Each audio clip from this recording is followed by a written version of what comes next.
Hello, everybody. Thanks for coming and watching. This is episode 17. Pretty crazy. This quarantine, I've gone 43 days in a row creating content for different companies and avenues.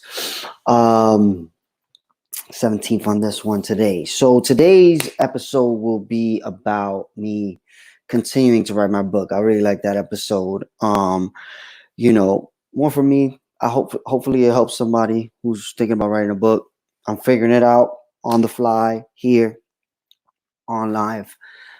Facebook, YouTube, Twitter, Twitch so far. LinkedIn's coming up next. So where I am with the book, so I've mapped out the first part of, they say to write a book is map out your kind of table of contents in a way, like your whole story from start to finish, like the sections. So I've done that, and I began last episode going through each section and kind of starting to think it through. So I'm going to talk about, I'm going to list the sections right now, and then maybe I'll just share my screen. Yeah, you know what? Let's try that. All right, so I'm going to share my screen. All right, you can see that, right? All right, so here's how I've started writing my book, right? I started out with the book title idea, right, which is great idea, now what? It's based off my first book. People have asked me why how would you choose a topic, right? Why choose this topic versus AR or AI or whatever it is? And I guess with me, I just wanted to start a book because hopefully it's not my only book, right? So, and I didn't want to be too niche, like, because for me, I want to write something that I wish was available when I was trying to figure stuff out, right? Of course, I'm into the AR VR space. I'm into the venture capital space. I'm into the all kind of different things. But for me, I feel like the book that will have the biggest impact on people is a book that explains how to make an idea that you feel like is good, make it from start to finish, how to get it out your mind into a customer's hands. So it took me many years of working with many different entrepreneurs, agencies, brands, figuring out how to take an idea and make it a reality. So I feel like all those lessons I want to put in a book, and if anybody is interested in making their idea, they can hopefully pick this book up. So how did I start? I said, okay, let me go through the sections, right? Of course, forward, I spoke about that in the last section. Then you got to go into your story a little bit, give your credibility of why you are a person that can even talk about this topic, right? Like, if I never made anything in my life, would you be interested in reading something that I'm talking about that shows you how to make things? Probably not. So part of what I've been trying to figure out is,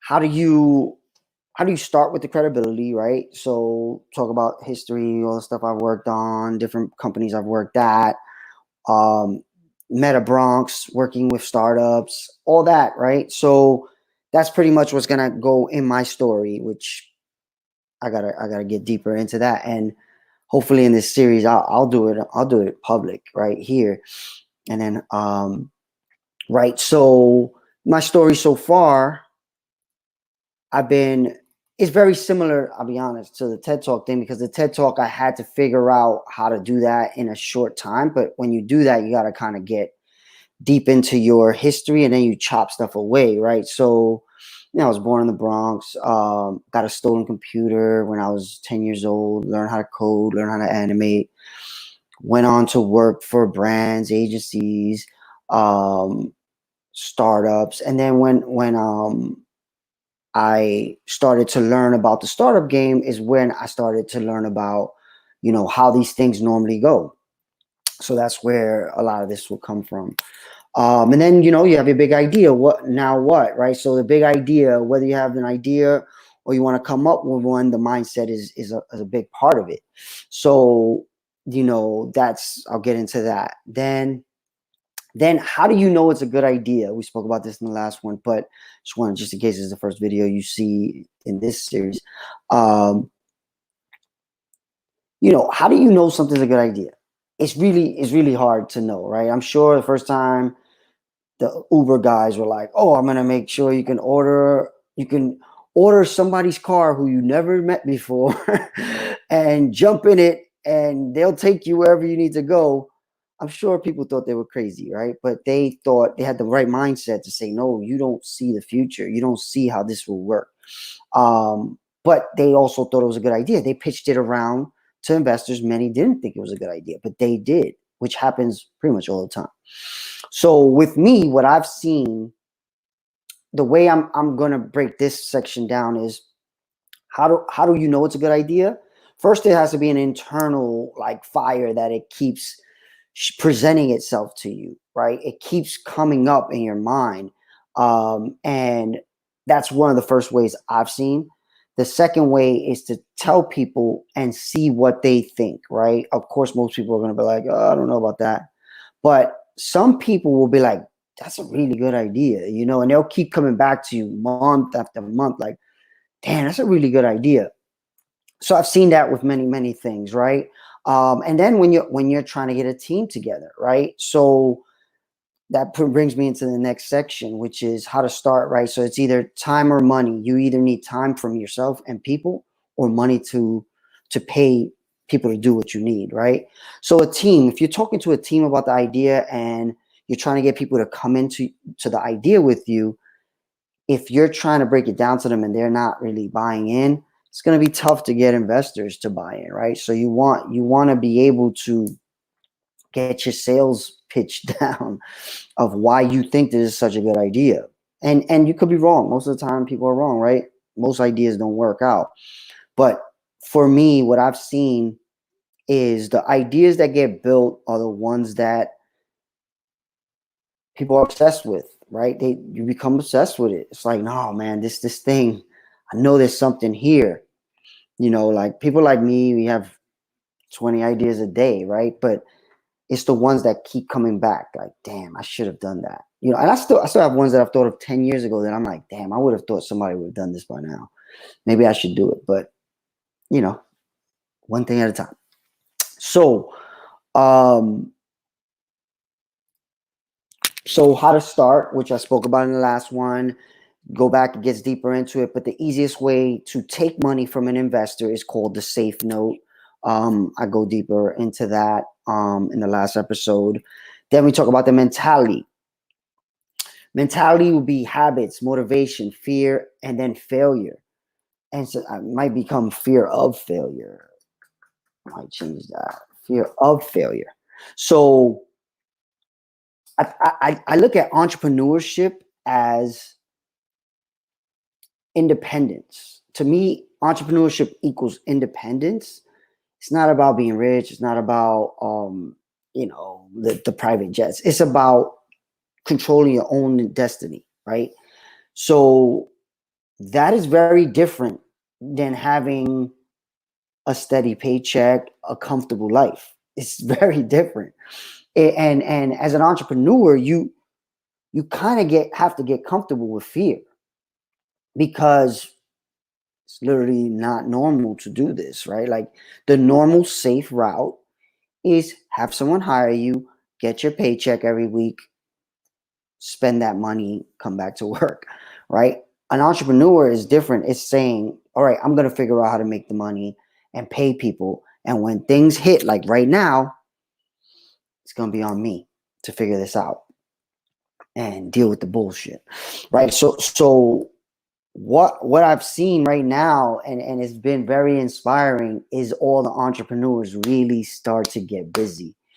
Like I'm having great calls with a bunch of different entrepreneurs with great ideas. This is the time for people like us. Like this is where we win. And I just want more people who don't feel like they are entrepreneurs to get in the game, create a little side hustle, even right now, see if you could sell anything and just get in the game, because that independence, especially right now, every single I was gonna say pandemic, this is the first one, recession that I've been in, I've seen the entrepreneurs rise to the occasion. I've seen people do their thing, and I've been one of them. And I'm feeling like in the zone right now. Like I really feel like the stuff I'm working on, and I'm bringing in money. I'm bringing in money, even though this is a tough time to bring in money. But this is the time. This is fourth quarter. Game 7, right? So, that fear management, though, I've been learning how to deal with it for years. This is over the 10th year I've done this business, specifically mass ideation. I had other businesses before, but I wasn't really running them. Mass ideation I've ran for 10 years, just me. The ups and downs. I had another recession. Actually, I started mass ideation right after the last recession. And I did very, very well during the recession with mass ideation. I started in 2009. So 2008 was the start of the recession. So it rolled into maybe 2010. And I started mass ideation in 2009. Also had twins, same year. And I had one of my best years. So I look at this time and I'm not scared. And that's part of what I love about entrepreneurship, man. It's like I control my own destiny. So I understand what to do right now. And I'm doing it, and I'm creating content around it. One of the biggest things I'm doing right now is talking to as many people as possible. People that I know the game, know the entrepreneurship game, know how to make money, have money for investment, know how to do things, have skills. I'm talking to all those people. And as many of them as possible, I'm going to talk to. And every day I try to talk to one live on the screen, but every day I definitely talk to one. Or 5, right? But then there's work to be done at the same time. So like, for instance, I'm trying to double dip with this content right here and say, okay, maybe I can work on my book and create content and maybe bring in some people that are looking for the stuff I can provide. Maybe I land a project just by somebody watching this video. Or I come across a tech startup or a startup that is awesome and I can bring value to them and take a part of them. One thing, one of the investor partners I'm dealing with right now on a project that they don't want me to talk about, but another one that people don't want me to talk about, so I won't. He basically said, and he's a self-proclaimed Republican. He's Hispanic and he's a Republican. He was like, look, I don't like Donald Trump, but I'm a Republican. And Donald Trump, the thing I like about Donald Trump is he is an equity holder of 1,000 different businesses. So that since he said that has stuck with me, because that's been kind of my goal. Like, I don't need to own most percent of everything. I just want to be involved in as many things as possible, help as many things as possible. So in creating this content, thinking about the book, I'm drawing in people, right? So let's get back to the book. Fear of failure. I think most people that start an idea do not understand how much fear plays a part in their decisions, right? So you have a good idea, but you're like, oh, how am I going to do this? How am I going to feed my family? So you stop doing it, right? So again, I've had many years of fear management, learning fear management, right? Like I said, I started the business and I had twins the same year. You know how much fear that is? I literally was owed over $100,000 the day my sons were born. And I was like, oh my God, how the hell am I going to do this? I owed a bunch of people who were working for me. My clients were very late on paying. It was a recession. So, like, you doing it and dealing with it, you learn, oh, this is nothing. And you always feel like that fear nothing is worse at the time, right? But then when you deal with something worse, you're like, I can't believe I thought that was crazy, right? So that's where the experience of dealing with the fear and the dealing with the entrepreneurship, it starts to help you. But part of this book is I wanna start kind of preparing people for some of the stuff that I got to see and I see in others, right? I see like right now people feeling like, whoa, is my idea going to work now? Because who knows post COVID what business is going to look like? Restaurant businesses, clothing lines, retail. Retail was already tanking, right? And I had Amari's on the show a few days ago. He has a retail store, and we were having discussions about how that could look in the future. And even behind the scenes, I have a lot of conversations with Amari's about, the fear management of entrepreneurship. So that's where that mentality section, I'm thinking habits, how to create and form good habits to make sure your idea comes to fruition, how to motivate yourself, because as an entrepreneur, every day you wake up and you have to self motivate yourself. You have to kind of say, all right, today here's what I'm going to do, because there's nobody like telling you have to do this. So that's the independence I was talking about. But that independence with great power comes great responsibility, right? If you wake up and you can do anything, and you have to choose right. You have to make sure the things that you choose to do are the most beneficial to your idea, your sanity, and your bank account, right? So that's where this mentality section I want to really think through. And if there's anything else, I would like to make this interactive. If there's anything else in mentality that any other entrepreneurs watching this think about, those are the three. I'm going to try to keep each section to have 3 points. I just like the number 3, 3 things is easy to consume. So some are going to be harder than others, of course, but let's say mentality, habits, motivation, fear, failure. Finances. So that was one of the biggest lessons I had to learn in running a business. And I believe every entrepreneur goes through this, every single one, unless you came out of a finance job where you ran the finances of another company. Most people come to business being technicians. So I referred to another book called The E-Myth. And the E-Myth talks about the myth of entrepreneurship being that you have to be good at what it is you sell. It's more about you need to build a team around what you're selling. So I came at this really knowing how to do the skill that I sold, but knowing nothing about business.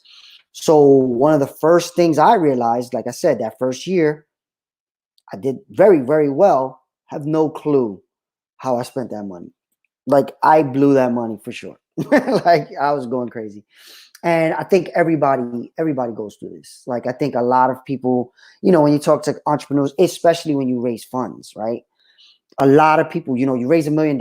It's your first time having $1 million to spend. That is very dangerous, but you learn.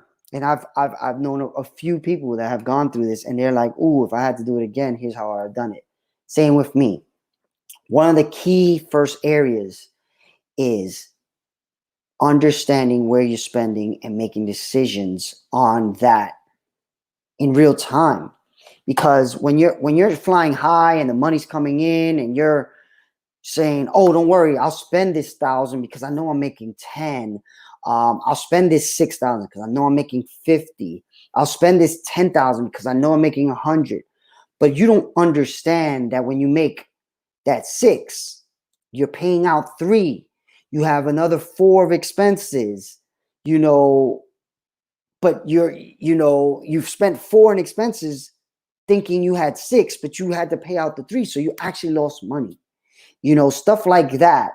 One of the key things, one of the entrepreneurs I partner with, he does is every single project, he treats it like its own entire company in a way. It's broken out into what everything cost. And then that's how he gives out commission. That's how he knows how much he makes. His comptroller pretty much treats every job like its own thing, its own company. And then at the end of the year, they know what they've done. Certain jobs they'll take the loss on because they know there's another job that could, fix that loss. But they know every single project. And that's something that I've really liked and have taken on as well. So finances, so not only with the company. So one of the biggest things that entrepreneurs, and it comes back to that fear of failure and fear management thing, is understanding your bills. Like, so for instance, when I started in 2009, I didn't have kids. I had a studio apartment. My bills were nothing. Like, I literally could work 3 days and pay my entire month's bills. That's, so I had no mentality of needing to worry about, anything, right? So when I started the business, not only was my overhead really, really low, I was making a lot more than that, right? So, and it wasn't the fact, I wasn't even saving really. It's just I was making a lot more than I was spending. I had no concept of saving. So I ended up getting a huge project the year before. So it was 2008, the end of 2008. I got a huge project. I think I made like 25,000, 40,000 profit because I did it myself. So I was walking into 2009 with a nice chunk of money, and my overhead was super low. So I said, all right, I'm going to buy a $6,000 computer. I'm going to get an office. I'm going to buy the new Adobe, which back then it wasn't monthly. You had to buy $2,500 worth of software, so you look up 10,000 right there. Like I said, my overhead was low though, but my wife was pregnant. She got pregnant. So my sons were born in October of 2009. So all that time, I'm like, oh, okay, I'm going to prepare. I'm going to be ready for when they're born. Business, right? You make money doing business. And I was billing out a lot. I was billing out more than I was making profit, right? And because I was the only owner, I thought no problem. So fast forward, once you realize how your company makes money and how you have to wait for payment, eventually that dwindles because you just pay it out. Oh, don't worry. I'm going to have it. So that starts to dwindle away at your personal finances because you're covering the business. But in 90 days, I'm going to get $100,000 so I can pay out the 30 right now. But then when that 90 days comes and you don't get the 100, now you need to start understanding, okay, cash flow. And one of the best books that I read that really helped me change that is called Profit First. I'm going to put that in here. So the reason why, all these books help me to figure out my sections of my book, right? So I'm definitely and if you ever read books, you hear them reference other books. It's kind of like an inside way in the community of helping each other get book sales, right? So, and of course it has to be good information or people are not really interested in reading that book.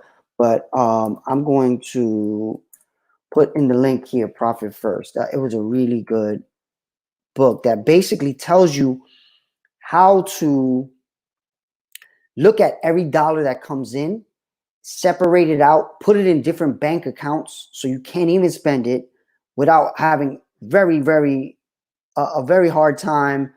Not very hard time, but harder than just a button press and you're blowing the money. You have to kind of say, all right, this is for taxes, put it in the tax account. This is for payroll, put it in the payroll account. That's a normal one. People normally do payroll and then expenses. He takes it further. He has a tax account where every dollar that comes in, 15% of that dollar goes into the tax bank account. So that tax bank account has money for your taxes. And it even has money for your personal taxes, not just your business taxes. So his system is really, really good. And also another big thing about his system is you don't pay yourself what is in the bank account in your bank account for payroll. So let's say I'm the sole owner of the business. We do a $10,000 project. Make the math easy. It cost me $5,000 to do the project. So now your real revenue is $5,000. So now he takes that $5,000 and he puts 15% in the tax, 25% in the payroll. It depends on where you are, how much money your company's making, what the percentages are, but he puts money in payroll, money in taxes, money in profit, and money in expenses, right? So there's percentages. So you take each percentage and you put it in a different bank account. And then you can only take half of the payroll. So let's say in that scenario, 25% of the 5,000 went into the payroll account. So that's $1,000, roughly, 1,250, right? So you put that 1,250 in the payroll account, but you can't take that 1,250. You can only take half of it. You have to leave the other half in it so it grows. So that is a huge, huge way of making sure in times like right now, you are not screwed over because you took all the money. There's money in there for your payroll. And at first it's just you, but as you grow, that payroll account grows and you have money for rainy days like now. Most people, their payroll account, they want it to be as long as possible, maybe possibly a year of their core people. So that's where right now, there's companies that have to furlough people and lay people off, but they know they can survive for at least a year, maybe two, because that payroll account has money in it for a long time. So that he breaks it down really well in this, and I'm gonna send it. I'm gonna send it. Put it in the chat. So your own personal finances, then the business's finances. Two huge things in running any type of idea. So why I bring it up so early in the book is because first there's your own. So right there I have, where are you currently? So that's like, look at all the things you're spending money on. Like I said, I didn't do that. When I started Master Agent, I had no clue what I was spending money on, but I knew my overhead was practically nothing. And what I made was profit, but as you start to get more responsibilities like kids and all that, or just start spending more, if you don't have good money habits, and I didn't, and I still don't, like, you could really run out of money quick. And it has happened to me multiple times. Entrepreneurs, happens to us. Good entrepreneurs know how to keep that float. So you see, the third thing, it says, how can you float? So that's where the word float is a huge word in the entrepreneurship community, which means how many months are you good if you don't get any work, right? So that's the float.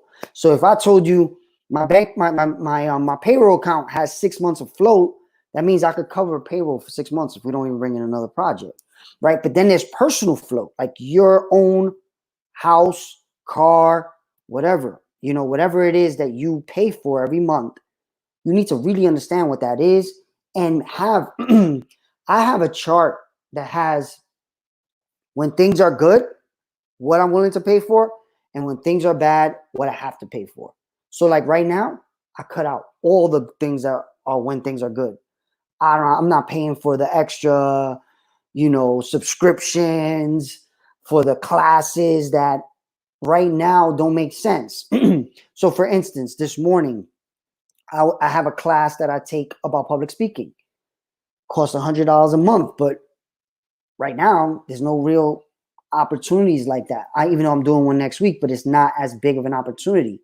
So I turned that off, and then I'm more paying attention to my bank account, right? There's things in there that I didn't even know I was paying.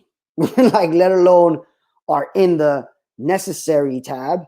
It's things that I had no idea they were billing me for every month. Like right now, this morning, I was on a call with one of these service companies because they were billing me $20 a month. I had no clue. I just saw it right now and I was like, wait a minute, what is this? I thought I canceled this.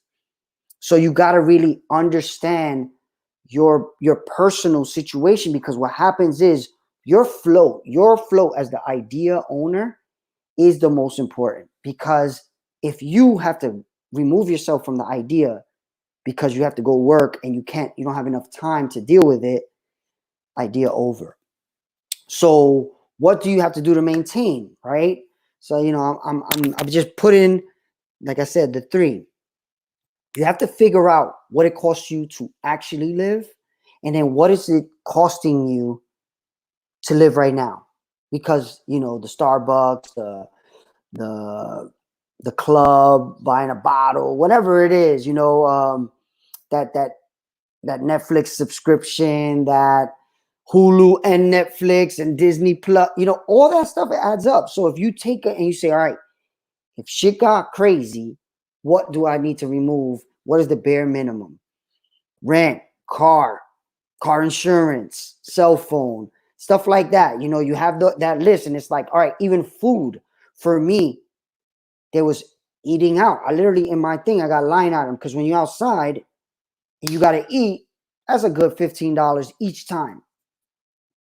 You have to eat 2 to 3 times a day. It's $45 a day. Times that by 30. That's a lot of money. That's a lot of money. So we haven't been able to go outside.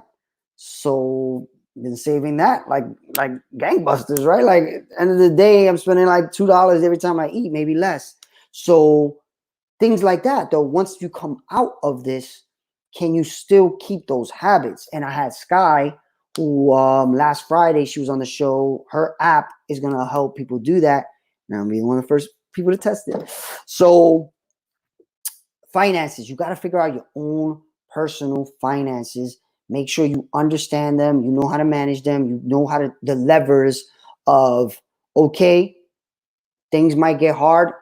Here's the things I'm turning off, and make it easy to turn them off and on. Maybe have them on a card that, an account, different account that and you can just stop it when it's coming. I don't know. Like even right now, I'm starting to see things, and I'm like, I just reached out to my bank this morning, like, can we just turn all reoccurring bank things off so I just know what the hell? Because I'm seeing stuff that I didn't even know, right? So, okay. So now that you got your personal finances down, you're going to want to have some money for your idea. Like part of the struggle I see with people that have ideas is they haven't saved enough to put some money behind their own idea. And investors, they want to know that you've put your own skin in the game. They're not going to give. What investor in their right mind will give you $1 million and you haven't spent a dime of your own money? It's not happening. It's not happening. So you have to basically get this thing as far ahead as possible before you start approaching people for money. So you got to make sure your finances are good. You can save up for this idea. Ideally, 5 to 10,000 is an ideal amount of money, because with that, you probably can fund your first version of the idea, not your final, greatest thing ever, but the first way of testing out your idea without having to take on any investment or give away any equity. Like, so 5 to 10,000, I would say, is safe. Of course, it could be less. People like me, I know how to build stuff for cheaper. So that's what I've been doing. I've been getting in with people early and saying, look, I'll get it done cheaper, but that's my investment, right? Trying to get to the 1,000 equity pieces, right? So that's something I'm working on. So getting help. So usually bootstrap. So that's my next thing. Once you understand your finances, you can save some money or get help, right? So that could be bootstrapping, which means you understand your finances, you were able to pay for it yourself, pretty much. Bootstrapping means pay for it yourself, pay for it as much as you can. Sometimes people bootstrap a company all the way because they they have good jobs. Like for instance, Jeff Bezos had a good job. He bootstrapped it a long time before he took on huge chunks of money, but he knew the game. He came from finance, so he knew how to take it in and how to keep as much of it as possible. So him and his family were rich. His father gave him $100,000 loan to start Amazon. So 100,000 plus he was making good money, and he kept his job while he made Amazon. So he didn't need money. So when he came to investors, he was in a power position. He didn't need to get a bad deal. Oh man, I'm getting there's a delivery. I'm gonna pause this. Be right back. Sorry.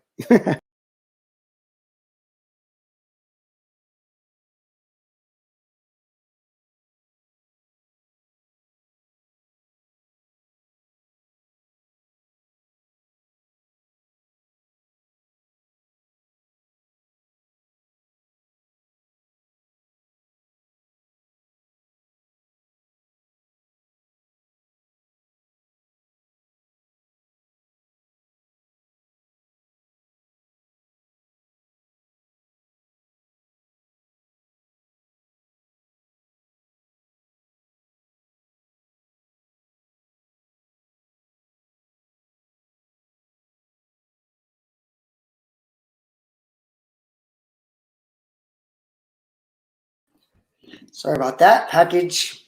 I have to wash your hands after you take a package. So yeah, basically bootstrapping is something you want to try to figure out how to do as much of it yourself as possible. So here's where the book starts to get into the topics of where I've been going and seeing. So for instance, bootstrapping, talk about making the project on your own dime. Raising money, friends and family. So the reason why I have MIH there is because I created a new corporation called Mass Ideation Holdings, where I would bring in investors, skill set people to work on projects like that. So right now it says MIH, but I may change that. So raising money, friends and family, right? So how do you start that?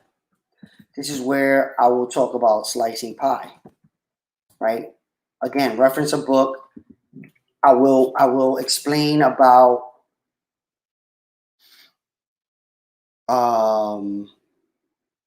equity, right? And then I'll do slicing pie. So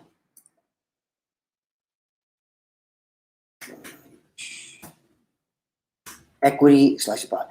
Because what happens is right now, if you have a good idea, you'll say, hey, give me $10,000, become my partner.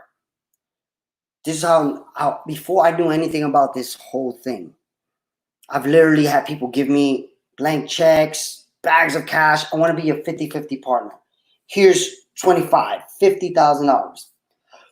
What that means is your business is worth double that if they are 50% owners, right? So if you give me $50,000 for 50% of my company, it's because the company's worth $100,000. So if you think your company's worth $100,000, your idea is only worth $100,000. It's not a good idea. Nobody does that. So you don't want to take 50,000 or even 10,000, 100,000, even $1 million and give up 50% of your company. If you think it's a good idea, especially with technology ideas, because they're so scalable. So I spoke about that in the last video too. There's a company that raised millions, I think it was $2 million, gave away 50%, or $1 million, gave away 50%. Then the company took off, skyrocketed, but they own less of the company. They would own less of the company the more they raised. So they had to go back and tell people, the friends and family that they raised the money from, they have to change their equity. So here I'm going to explain what equity is. Equity explained, which most people think they know, but don't. And then I'm going to go into the slicing pie principles, and which is what we're using right now, right? Slicing pie is, the idea is You don't set equity. You don't set anything. You set the standard for how time and money, sales, commission, all this stuff will be accounted for in your idea. And then people have equity based on that. So let's see, what will be the third? Equity, slicing pie principles, and then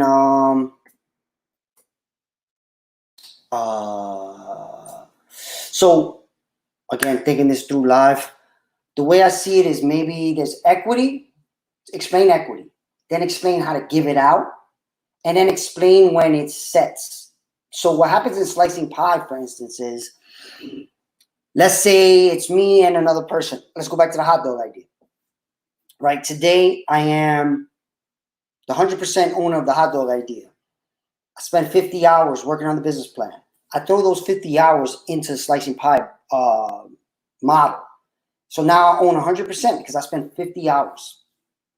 Let's say my hourly rate is $100. So it's $200 an hour time, because it doubles the hourly rate, times 50 hours.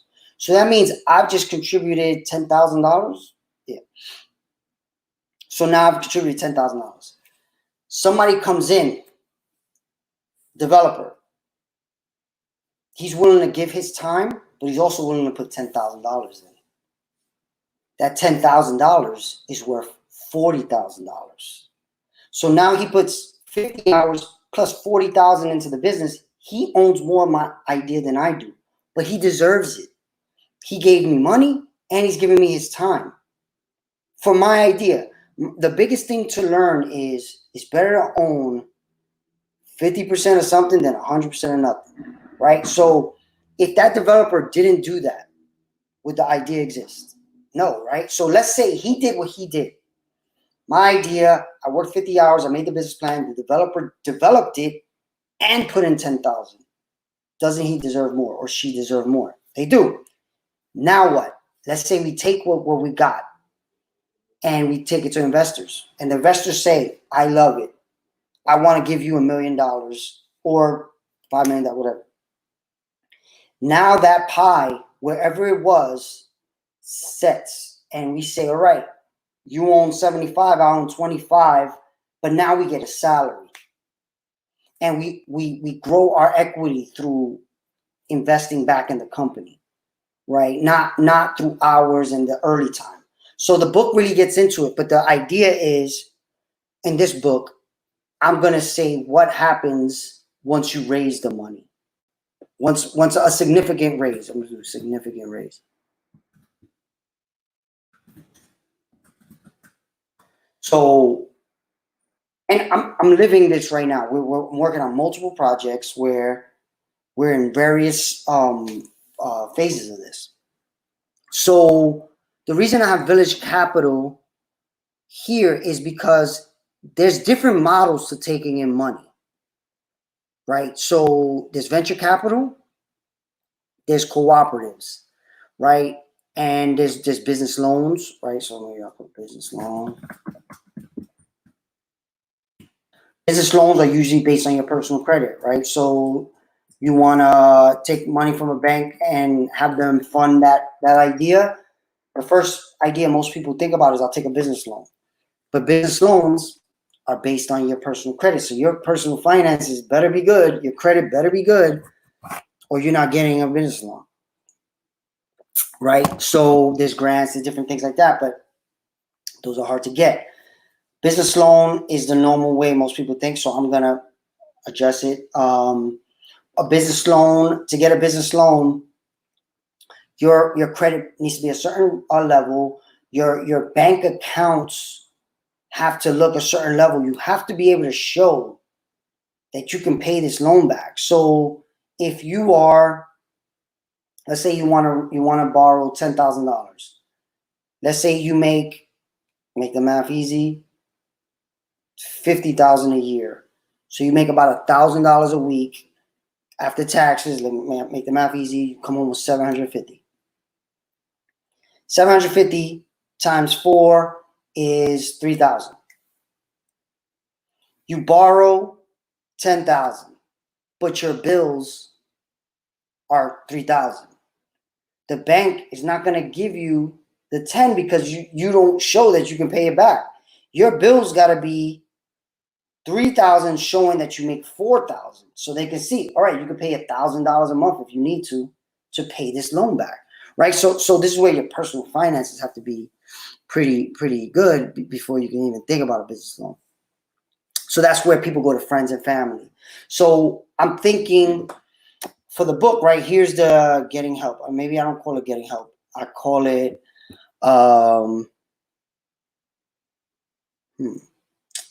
maybe I call it funding options, something like that. Funding options. So you can bootstrap it, means you pay yourself. You can go to friends and family, which means literally get friends and family. You could do a business loan.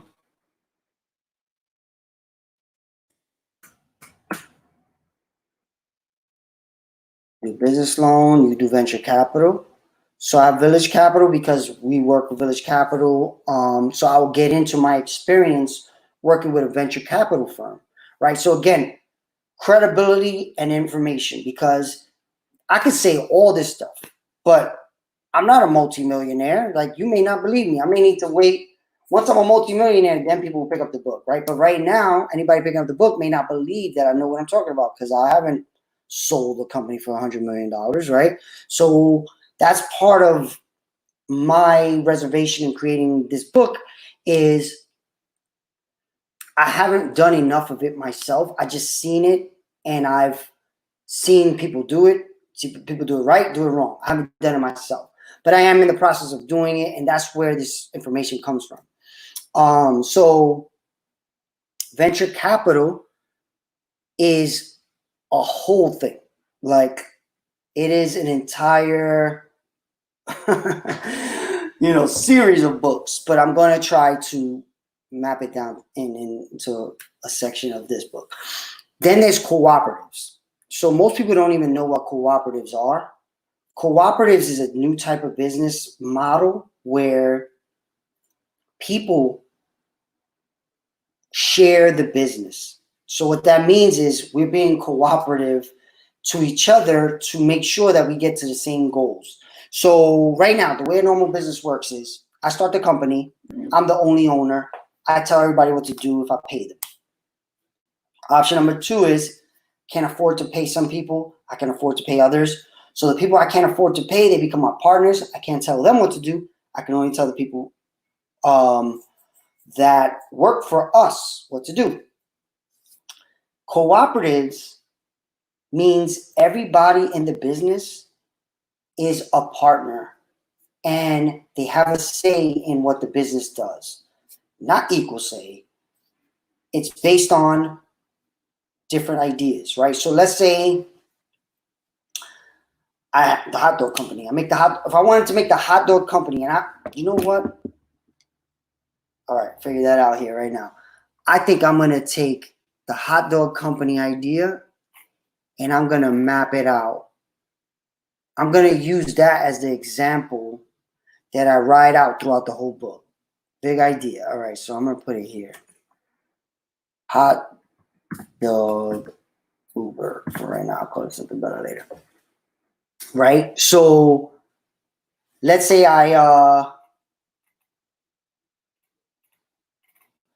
for the hot dog company, I say I need a developer, a marketing person that knows digital advertising. Just 3 people. So I've been working on it for a while. I tell people, look, come in with me. You'll be my partner. Again, based on slicing pie. We will see where the equity ends up. Right now, I've put in 100 hours, 1,000 hours, whatever it is. As you work, you'll be putting it in too, and our pies will start to shape. Now we got it to where it's at. We want to bring in drivers. So the way the normal business landscape works is you pay that driver, they just get paid. They have no say. They do what you say, they get paid. Cooperatives, that driver is a partner. he or she shares in profit, has a say in, they get voting rights. So in a cooperative, every person who works at the company has a vote and shares in profit. Also gets paid. So the way cooperatives normally work is people have to buy their way in, though. Because if a cooperative is existing for many years, you can't just come in and become a partner. You have to buy in your value either through time or with money. So if the company's worth $1 million and you want to come in and own a share of it, that share is worth a certain amount. So you can't just get it for free. You have to earn it or pay for it. So that's how cooperatives work. And I bring up a town, Mondragon, Spain, because in working with MIT, which is something I've been doing for a long time, they sent me to Spain to see a town of 70,000 people that make $15 billion a year, and they are a cooperative. Economy drops don't affect them. They do all kind of crazy things, and I will get into it in this section. I'm going to break down my whole trip, how the working with MIT, and then there's a BCDI in New York, in the Bronx Cooperative Development Initiative that I've been working with too. So I'm going to break it all down in that section. So I got 9 minutes left. So I'm going to figure out how to end this. If this, who are you creating this for? Okay, so this goes into a totally new area. I'll wait to the next episode to get into this one. So let me just start mapping out this right now. Friends and family. And I may take this audio and literally transcribe it and use it in a book. Friends and family is when you literally take money from your friends and family. How you take that money is very important because you don't want to screw over your friends and family. They need to understand that this is a risk. They need to understand that, most ideas don't work. They're gambling. But there's more power in this gamble. You have the opportunity of helping this idea exist and work and thrive. So it's not like just playing the lotto. If you give this idea 10,000 because 1,000 people that you can make sure use this idea, that's a smarter gamble than playing $10,000 worth of lotto, for sure. So friends and family, the way you should take money in friends and family is through what's called a safe note. So it basically says you're buying, which is a new version of the convertible note. It's a less lawyer needing version of the convertible note. A convertible note is, maybe I don't get into that in this section though. Maybe I'll talk about convertible notes here. Convertible notes. Maybe I'll talk about convertible notes up here. And then I'll talk about the safe note. Safe note.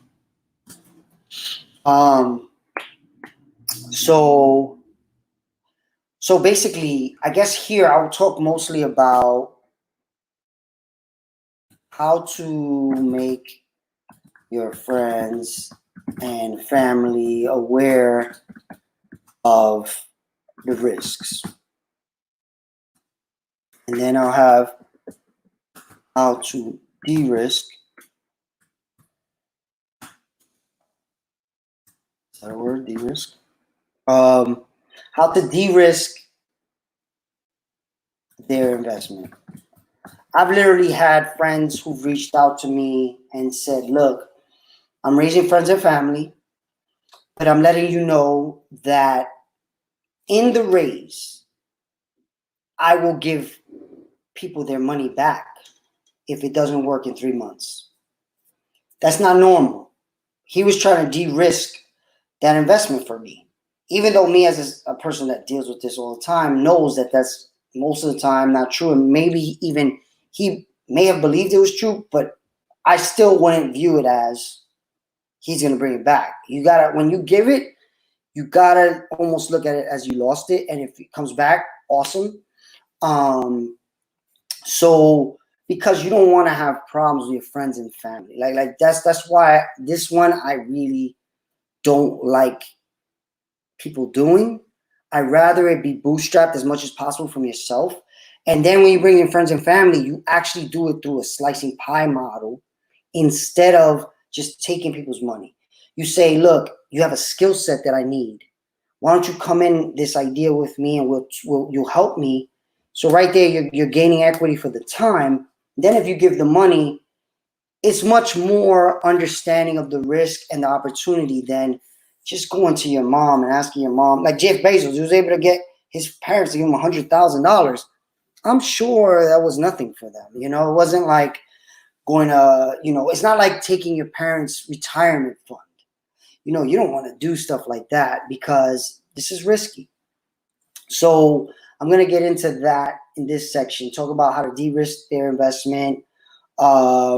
Maybe I even find some people that have done it right. Find some people that have done this right. And maybe, you know, I tell their story. So that's a good way to fill some chapter. So a chapter. Business loans, I spoke about it a few minutes ago. This is heavily based on your personal credit. Heavily based on personal. Because one thing, most myths about business loans. One thing that you realize when you create a business and you go in, you know, like a dumbass, like, all right, I created a business, give me a loan, is businesses can't get a loan right out the gate because they don't show proof that they can pay it back. So it comes based on you as a personal loan until the business can show a year, maybe two. Especially now in these economies, they're not giving out loans unless you can prove you can pay it back. So you need to show history that, like, again, just like your personal finances, you're making enough to cover your expenses plus having extra to pay that loan back. And certain banks want to see 6-8 months of that minimum. Some, especially now, it might be years they want to see that. So you have to create your books in a way where it always looks like you're profiting enough to take out a business loan. The problem with tech ideas is in the beginning, they don't make money. They cost money. That's why you raise venture capital. Venture capital is a loan. It's basically a high risk loan with high reward, right? So because it's a high risk loan, they take huge chunks of your company. So that's where it will be that's a good transition into venture capital. So I'm going to have to re-listen to this and transcribe whatever I just said. So that's a good transition to venture capital. What I believe, though, and this is maybe controversial, I think the venture capital, the current venture capital model only really benefits the rich because money is valued so much more than time. So you have a great idea, give you $1 million, I own a lot of that idea, and you're going to do most of the work. But because I put in this money, I'm going to reap a lot of the reward. So the venture capital game is a game that's what rich people do when they make money. They invest in venture capital because it's the best. It's basically loaning thousands of company money, and the best ones will return you a large return, more than any other type of investment. So I'm going to leave it there. If you want to look up more about venture capital, of course, I'll have more stuff about venture capital. I'm working in the venture capital world, so I know it is currently the best model, but I hope to figure out a model that merges venture capital and the cooperative idea. Let's see if I get it. Thank you for watching and helping me figure out this book. Wix how long should they wait / observe if the business is doing good, okay, or bad? Banks you're talking about? If you're talking about banks, I know before all this, it was 6 to 8 months before they even considered you. most big banks want you to be in business at least a year and show that before they even give you a credit card or a line of credit, let alone a loan, right? Because a line of credit is a loan, kind of, but it's only a loan you use when you need it, and it's a large interest, right? So I'll end it there. Thanks for anybody who watched. Thanks for anybody who buys my book in the future. Cool. Thank you. Thank you for your time.